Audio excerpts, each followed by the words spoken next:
Selamat malam, selamat siang, atau selamat pagi. Apa kabar kalian semua? Berjumpa lagi dengan gue Dito di channel Mahasiswa Siluman.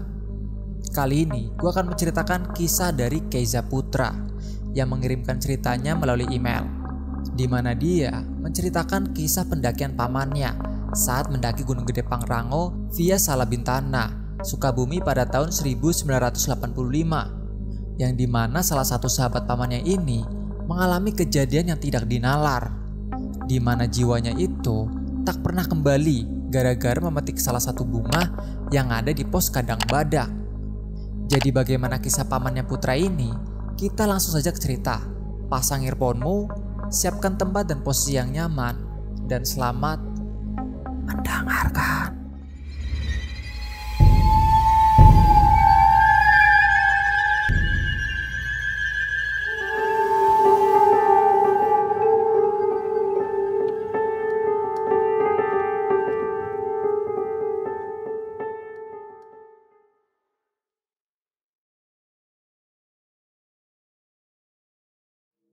Agustus 1985 berawal dari sekelompok pemuda-pemudi di kampung kami yang mempunyai ide merayakan hari kemerdekaan 17 Agustus di lapangan Surya Kencana, Gede Pangrango. Dulu di kampung kami mempunyai grup pecinta alam yang diberi nama Nirwana yang beranggotakan 30 orang. Dan pada tanggal 15 Agustus 1985 diputuskanlah mereka akan mulai pendakian tersebut. Sampai tiba di hari H, peserta yang mengikuti pendakian tersebut hanya 12 orang saja. Dikarenakan peserta atau pemuda di kampung kami sebagian sibuk dengan pekerjaan dan berbagai alasan lainlah, ya sehingga tidak bisa mengikuti acara tersebut. Singkat cerita, pada tanggal 15, berangkatlah ke-12 orang anggota tersebut, termasuk paman saya. Sekitar pukul 6 pagi, kelompok paman sudah berkumpul di salah satu pos kamling yang berada di kampung kami. Karena pemerintah setempat atau pengelola kawasan konservasi melarang pendakian di malam hari, maka paman dan kelompoknya memutuskan untuk mendaki di pagi hari. Selain faktor keamanan, mendaki di pagi hari bisa lebih menikmati pemandangan yang ada di jalur via Salabintana. Setelah semuanya siap, sekitar pukul 7, berangkatlah rombongan paman menuju basecamp Pondok Halimun yang berada di kawasan konservasi Salabintana. Karena jarak kampung kami menuju basecamp Pondok Halimun sangat dekat, kira-kira setengah jam kemudian rombongan paman pun sampai di pintu masuk sekitar jam setengah 8 pagi. Setelah melakukan pendaftaran atau simaksi, setelah mengecek dan mencocokkan nama sebelum diizinkan berangkat melakukan pendakian gunung, mereka mendapatkan penyampaian informasi keselamatan atau safety talk. Di antaranya informasi kondisi sepanjang rute, jarak tempuh, lokasi, persediaan air, lokasi camp sementara, hingga peraturan selama di kawasan konservasi. Dan diingatkan untuk kembali membawa sampah. Itu yang paling wajib ya guys. Maklum, kata paman mereka baru pertama kali mencoba untuk mendaki Gede Pangrango melewati jalur Salabintana. Biasanya mereka menggunakan jalur Cibodas atau jalur Putri untuk naik ke Gunung Gede Pangrango. Sehingga informasi dari pihak pengelola atau dari para ranger itu sangatlah penting. Dan setelah menyampaikan informasi, akhirnya pihak konservasi mengizinkan kelompok paman untuk memulai pendakian. Tetapi sebelum mereka memulai pendakian, mereka pun membentuk lingkaran untuk berdoa bersama agar selalu diberi kelancaran dan keselamatan selama mendaki maupun nanti turun. Dan setelah semuanya selesai, sekitar pukul 8 pagi, mulailah pendakian tersebut. Awal perjalanan mereka menikmati pemandangan yang disuguhkan. Tampak di sisi kanan kiri, mereka melihat hamparan luas kebun teh yang begitu hijau. Tak lama mereka pun sampai di jembatan kecil jalur. Ada di sebelah kiri dengan penunjuk Surya Kencana, dan jalur berbatu lurus ada jalur menuju Curug Ciberem. Mereka memulai masuki jalur trek ke arah kiri dengan menyusuri pungan bukit dengan jalur tipis kanan jurang dengan trek yang terus menanjak. Benar-benar sambutan yang tak mengecewakan, gumam pamanku. Paman dan kelompoknya terus berjalan dengan sesekali terhalang oleh ranting dari pohon yang tumbang dengan dedaunan yang nampak rapat di sisi dan kanan jalur. Mungkin juga karena jalur ini jarang dilewati oleh para pendaki, Sehingga jalur yang dilalui kelompok paman itu tampak gembur penuh dengan humus dari tumpukan daun gugur. Ketika paman dan teman-temannya fokus berjalan, tiba-tiba dari arah belakang terdengar teriakan dari salah satu teman pamannya, yaitu Hilman. "Ah, tolong! Mendengar teriakan Hilman di arah belakang, sontak semuanya terkejut dan mencoba menghampiri Hilman. "Ada apa hei? Kamu kenapa man?" ucap Angga. Tolong, di pundakku ada pacet. Ih, jijik." Kembali Hilman berteriak sambil lompat-lompat di tempat ketakutan. Melihat kejadian tersebut, paman beserta yang lainnya malah menertawakan Hilman karena melihat tingkah Hilman yang seperti anak kecil.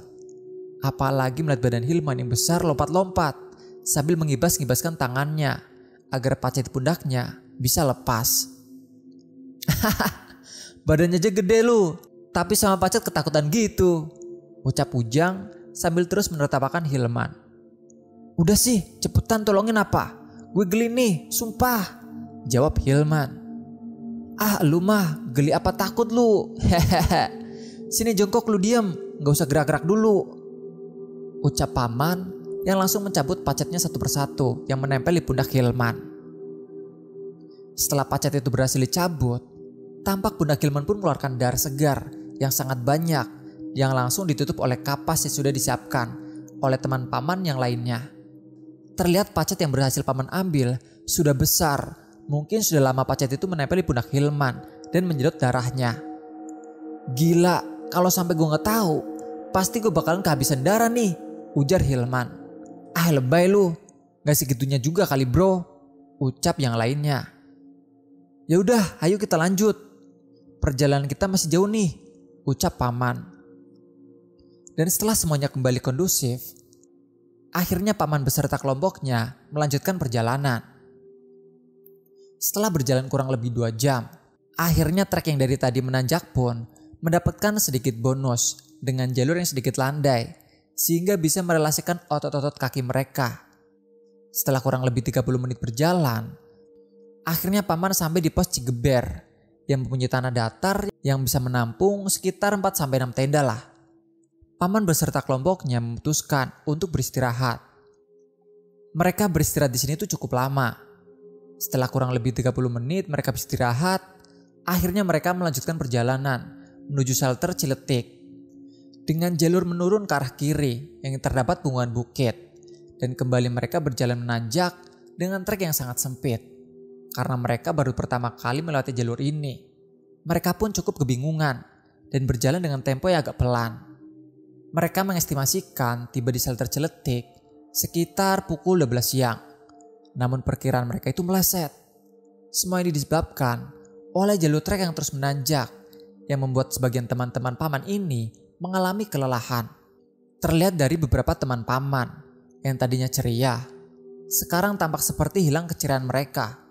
Bahkan yang sedari tadi terdengar beberapa orang ngobrol, sekarang menjadi sepi. Selama perjalanan, paman beserta kelompoknya sama sekali tidak ketemu atau berpapasan dengan pendaki lain. Mungkin jalur ini bukan jalur umum ya yang menuju Puncak Gede. Jadi jalur ini cukup sepi.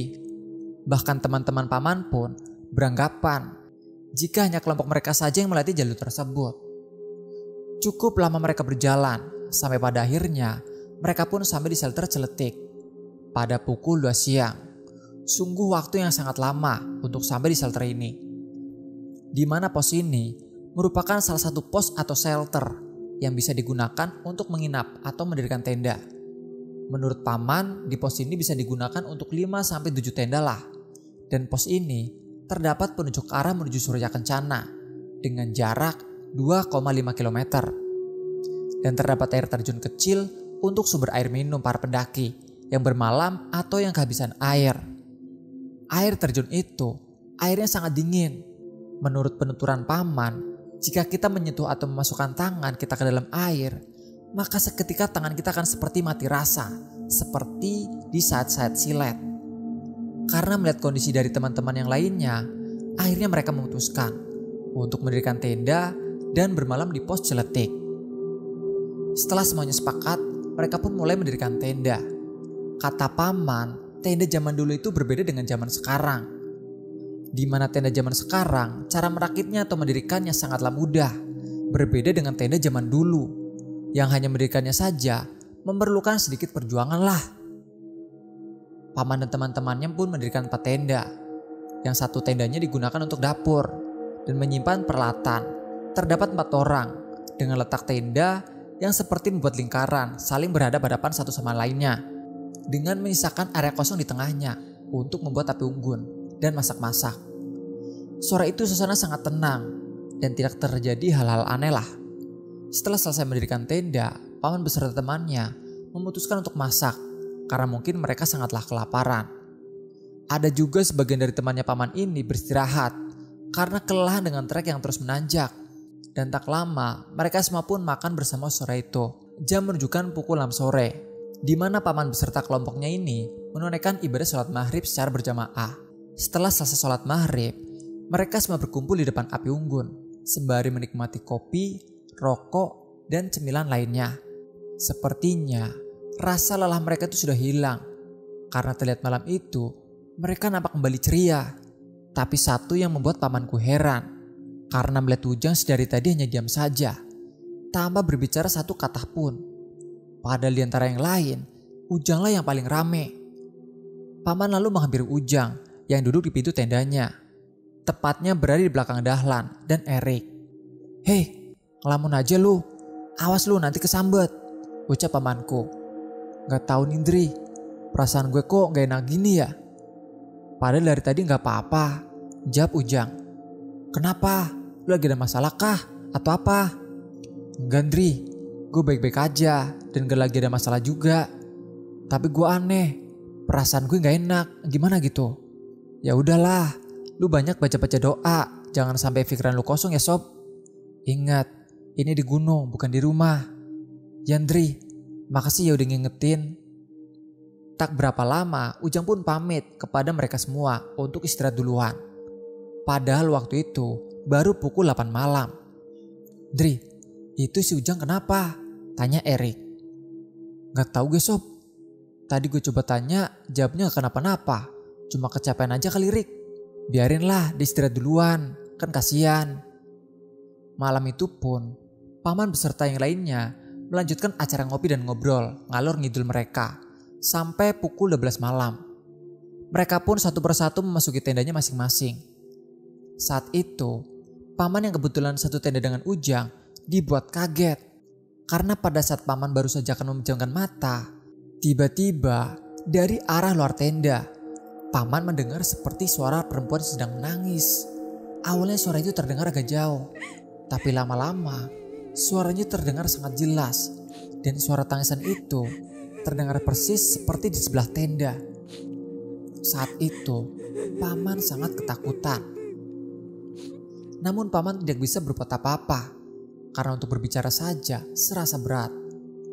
Paman mencoba membangunkan Dahlan yang berada di sebelahnya, tapi dia tidak bisa, karena tubuhnya terasa kaku untuk digerakkan.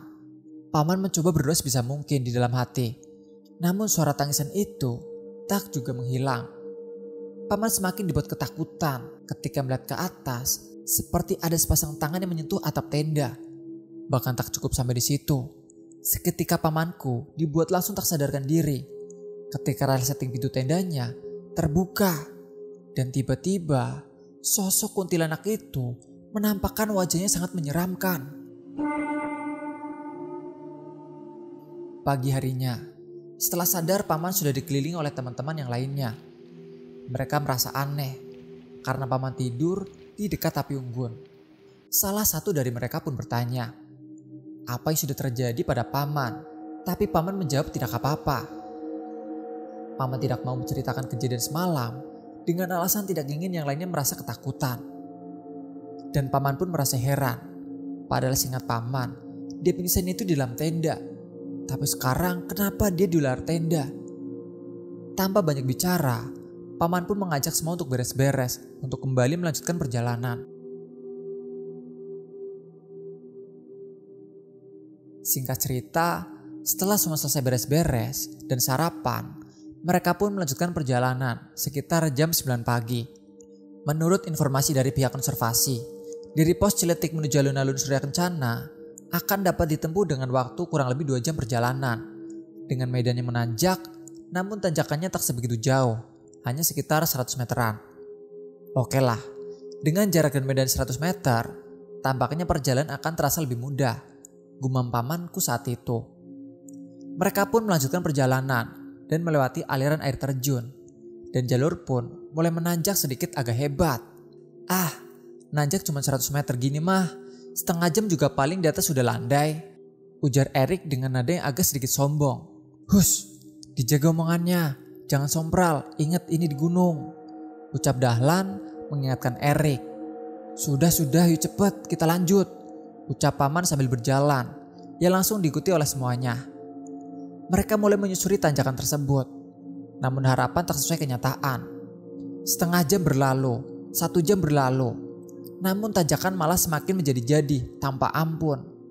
Bahkan mereka sempat berujar jika trek Salabintana ini adalah jalur terberat selama mendaki Gede Pangrango. Trek menanjak dengan kemiringan antara 45 sampai 60 derajat. Bahkan kadang jalur berubah seperti parit sempit yang menanjak. 2 jam berlalu. Di sini semuanya sudah terlihat sangat tersiksa. Bahkan salah satu dari mereka berujar dengan nada yang sedikit emosi. Gila, dasar PHP. Kata pihak konservasi, katanya cuma 100 meter lah. Ini 1000 meter kali.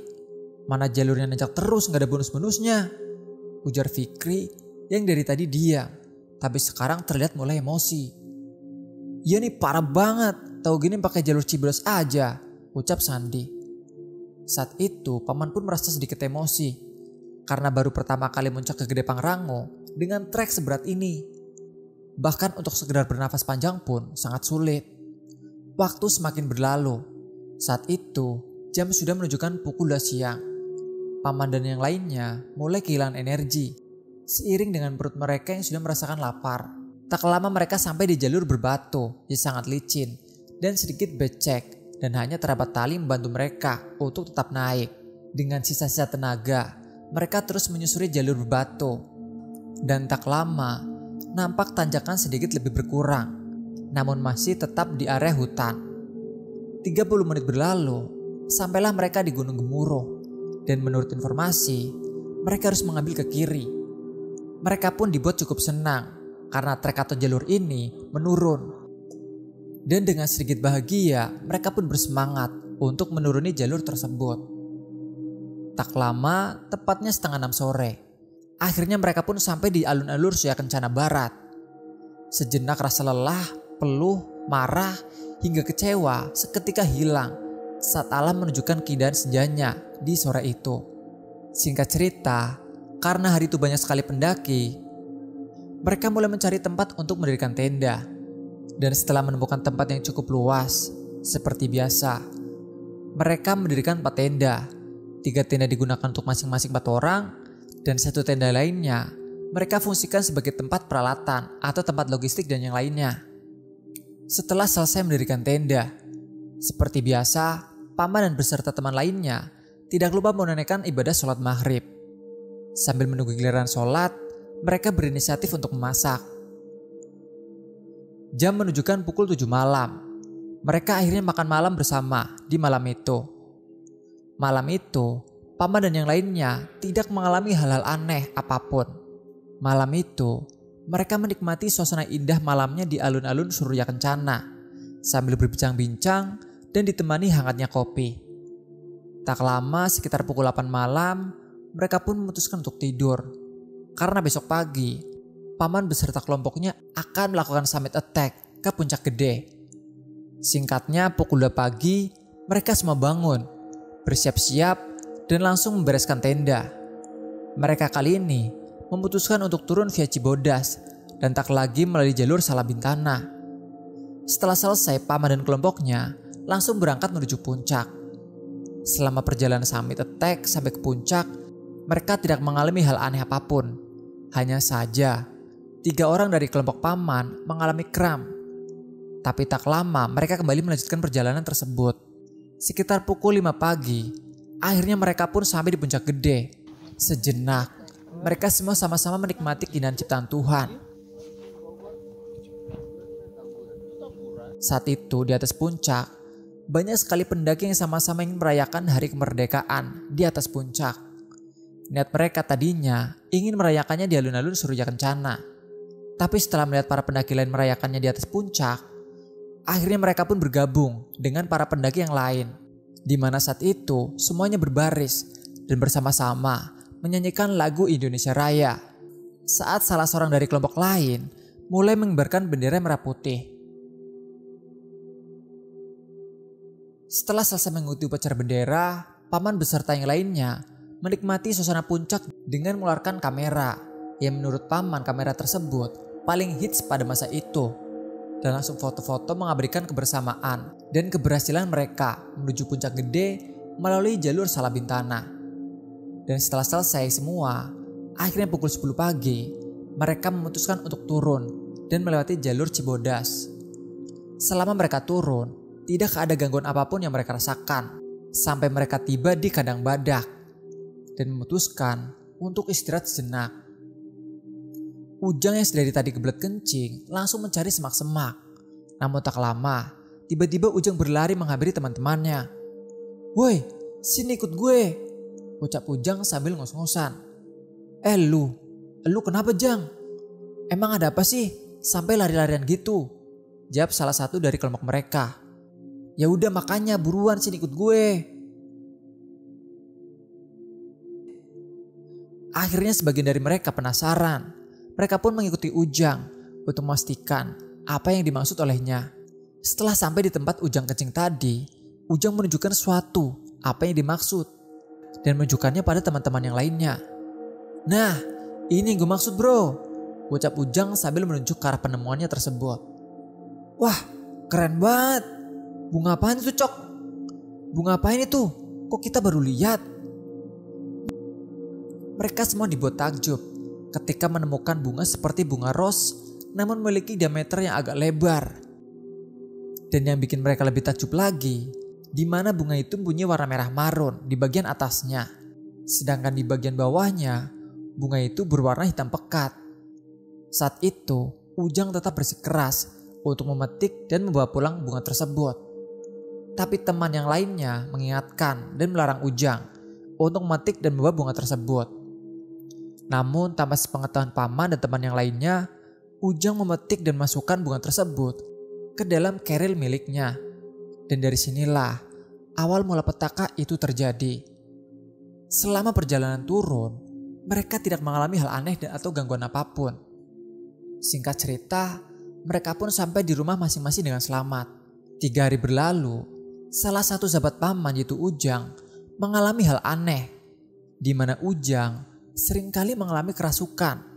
Terkadang Ujang sering mengamuk tidak jelas. Awalnya semua merasa heran, karena selama ini Ujang tidak pernah mengalami hal tersebut. Tapi setelah pihak keluarga berkonsultasi dengan orang pintar atau ustadz di kampungnya, barulah semuanya terungkap.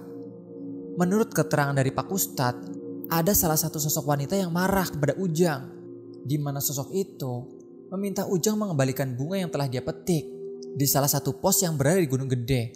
Yang ternyata bunga itu adalah bunga kesayangan dari sosok wanita penghuni pos kandang badak. Mendengar hal tersebut, sontak paman dan semua yang berada di tempat itu terkejut. Karena tanpa sepengetahuan paman dan yang lainnya, ternyata Ujang sudah memetik dan membawa bunga tersebut. Padahal teman-teman yang lain sudah melarang dan mengingatkan jangan pernah mengambil sesuatu apapun di gunung selain sampah dan gambar. Karena semua penasaran, mereka pun mencari bunga yang telah diambil oleh Ujang. Mereka mencari ke setiap sudut ruangan rumah Ujang, dari mulai kamar, dapur luar rumah, dan halaman belakang. Tapi nihil. Bunga yang telah Ujang ambil entah disimpan di mana. Ketika semuanya kebingungan karena mencari bunga yang dimaksud, tiba-tiba sosok wanita yang merasuki Ujang mengamuk sambil berbicara.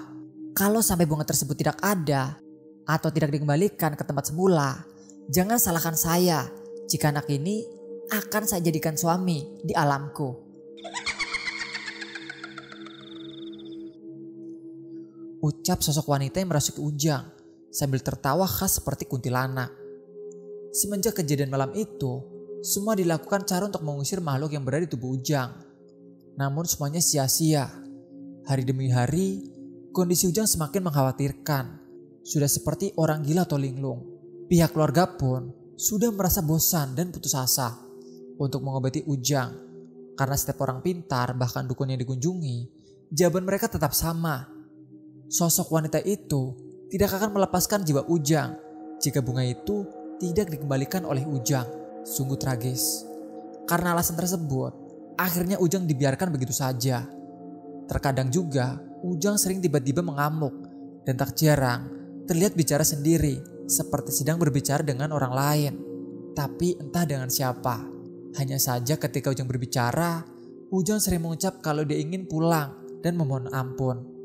Kejadian itu berlangsung sampai Ujang berumur 34 tahun.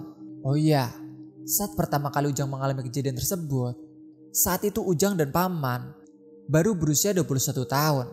Di mana penyakit yang diderita Ujang didiamkan selama 13 tahun lamanya.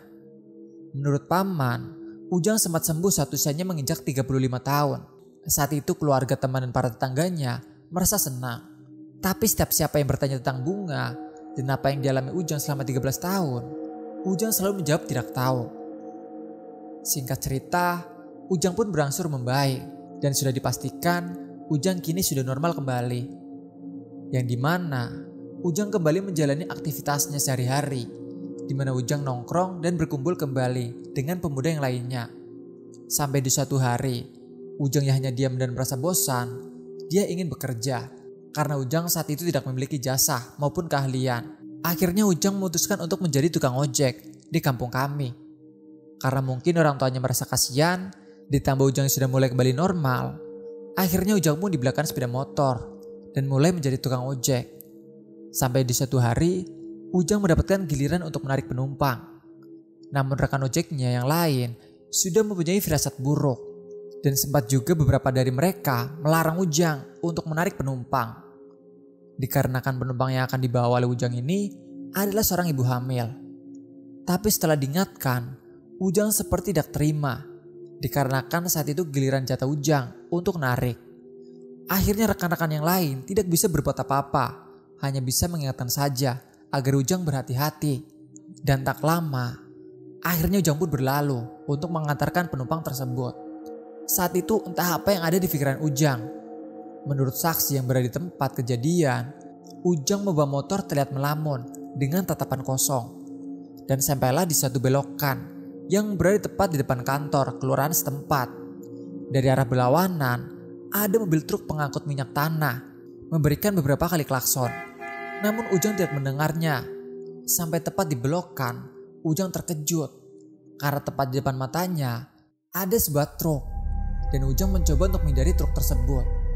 Tapi karena Ujang mengemudikan motornya terlalu kencang, akhirnya dia kaget dan mencoba membanting setang ke arah kiri. Namun Ujang terlambat. Setang motor yang dikemudikan Ujang mengenai sisi dari truk tersebut, yang otomatis seketika Ujang beserta penumpang itu pun terjatuh. Ujang terpental ke arah depan kantor kelurahan. Sedangkan penumpang ibu hamil yang dibawa oleh Ujang mengalami hal yang sangat naas. Ibu hamil tersebut terjatuh ke dalam parit atau selokan kecil yang cukup dalam, yang letaknya berada tepat di sisi jalan. Sontak warga saat itu berada di tempat kejadian langsung berlari untuk melihat dan menyelamatkan wanita hamil tersebut.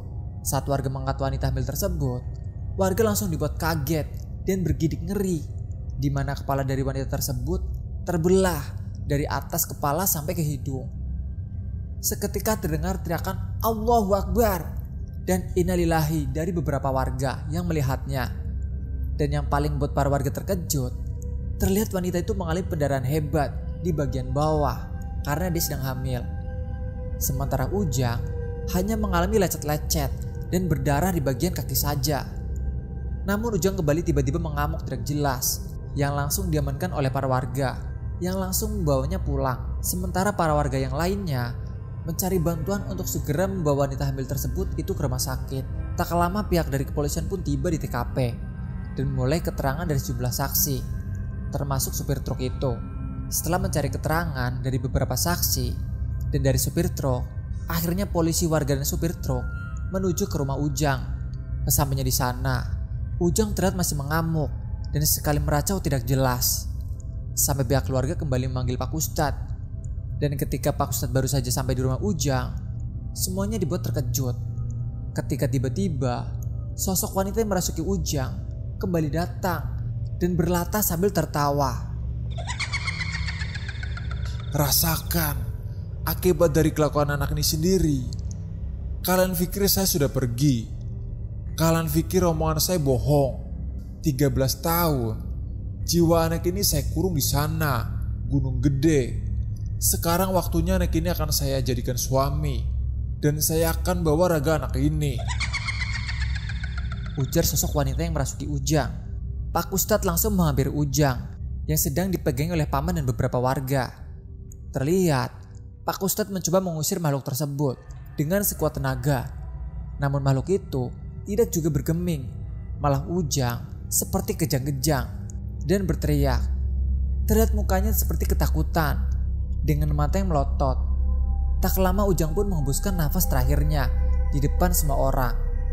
Seketika orang tua Ujang memeluk Ujang seakan tak percaya kalau anaknya harus meninggal dengan cara seperti itu.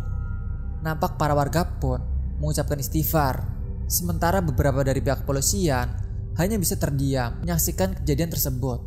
Selang beberapa lama terdengar kabar jika wanita hamil yang tak lain adalah tetangga kami itu juga telah menghembuskan nafas terakhirnya. Tapi membuat sedih, anaknya yang masih berada di kandungan juga tidak bisa diselamatkan alias meninggal dunia. Singkat cerita, proses pemakaman Ujang dan wanita hamil tersebut telah selesai dilaksanakan.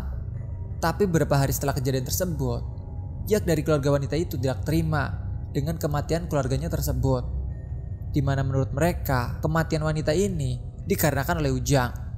Sempat terjadi perdebatan di antara kedua belah pihak. Tapi yang mereka ributkan seakan percuma dan sia-sia karena yang pihak keluarga wanita tuntut, yaitu Ujang, telah meninggal.